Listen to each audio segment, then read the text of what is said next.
UPSC civil services అంటే IAS IPS కోసం ఈ సెప్టెంబర్ 20వ తారీఖు సండే నుంచి సిఎస్బిఐఎస్ అకాడమీ హైదరాబాద్లో కొత్త బ్యాచ్ స్టార్ట్ అవుతుంది. ఈ బ్యాచ్ ఆన్లైన్ ఆఫ్లైన్లో యాక్సెస్ చేయొచ్చు. ఆంధ్రప్రదేశ్లోని అమరావతిలో పూర్తి స్థాయిలో క్వాంటమ్ మరియు ఏఐ యూనివర్సిటీ క్యాంపస్ ఎస్టాబ్లిష్ చేయబోతున్నారు. దీనికి సంబంధించి ఏపీ ముఖ్యమంత్రి అప్రూవల్ కూడా ఇచ్చేశారంట.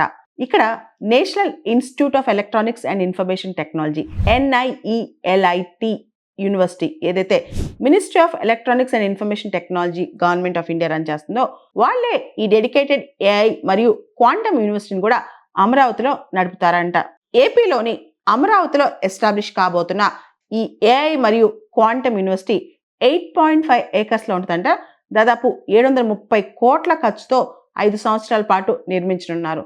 పూర్తి స్థాయిలో ఇది గవర్నమెంట్ ఆఫ్ ఇండియా ప్రత్యేకంగా ministry of electronics and information technology వాళ్ళే పూర్తి స్థాయిలో దీనికి ఫండింగ్ ఇస్తున్నారంట. అమరావతిలో ఎస్టాబ్లిష్ కాబోతున్న ఈ ఏఐ మరియు క్వాంటమ్ యూనివర్సిటీ రకరకాల కోర్సెస్లో ప్రత్యేకంగా ఫోకస్ పెట్టనుంది. ముఖ్యంగా quantum technologies, artificial intelligence, semiconductors, రకరకాల deep technologies, integrated education, research, skilling, innovation and entrepreneurship వీటన్నిటిలో కూడా ఈ ఏఐ యూనివర్సిటీ మరియు క్వాంటమ్ యూనివర్సిటీ ఫోకస్ పెట్టనున్నాయంట. ప్రత్యేకంగా ఏఐ మరియు క్వాంటమ్ టెక్నాలజీకి సంబంధించి అమరావతిలో ఇదంతా కూడా అంటే పూర్తి స్థాయిలో క్యాంపస్ ఇదంతా కట్టడానికి 4-5 సంవత్సరాల టైం పడుతుంది. కాబట్టి ఇప్పుడు టెంపరీగా తాత్కాలికంగా ఆచార్య నాగార్జున యూనివర్సిటీలో కొన్ని కోర్సెస్ స్టార్ట్ చేస్తున్నారంట. దీనికి సంబంధించి సెప్టెంబర్ 2026 నుంచి అమరావతిలో మొదలవబోతున్న ఏఐ మరియు క్వాంటమ్ టెక్నాలజీ యూనివర్సిటీస్లో ప్రత్యేకంగా UG courses, PG courses, diploma courses, రకరకాల courses, quantum computing, quantum communication and security, AI and machine learning, data science, semiconductor fabrication, chip design, very large scale integration, assembly, testing, marking, packaging వీటన్నిటికి సంబంధించి రకరకాల courses మొదలెట్టబోతున్నారు. అసలు ఏంటి quantum technology? మనం ఎందుకు ఇంత చర్చిస్తున్నాం?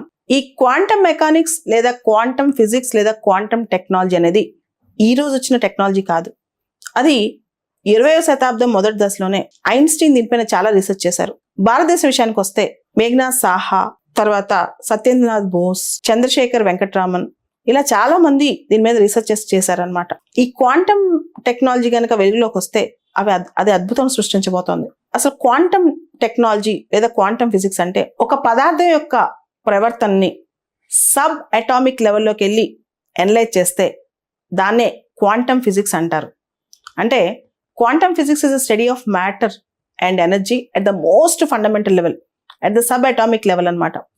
ఎప్పుడైతే మనం సబ్ అటామిక్ లెవెల్లోకి వెళ్ళి స్టడీ చేసామో అక్కడున్న మామూలు మన కామన్లో ఉన్న ఫిజిక్స్ ప్రిన్సిపల్స్ అక్కడ అప్లై అవ్వవు. అవి చాలా డిఫరెంట్గా ఉంటాయి అనమాట. ఆ స్టడీనే క్వాంటమ్ ఫిజిక్స్ అంటాం. సో క్వాంటమ్ ఫిజిక్స్ అనేక ప్రిన్సిపల్స్ అప్లై చేస్తుంటారు. అప్పుడు అది టెక్నాలజీ అవుతుంది అనమాట. క్వాంటమ్ టెక్నాలజీ అప్లికేషన్స్ ఏముంటాయి? క్వాంటమ్ కంప్యూటింగ్ ఒక అప్లికేషన్, క్వాంటమ్ కమ్యూనికేషన్ ఒక అప్లికేషన్, క్వాంటమ్ ఎనర్జీ ఒక అప్లికేషన్, క్వాంటమ్ ఫినాన్షియల్ సెక్టర్ ఒక అప్లికేషన్.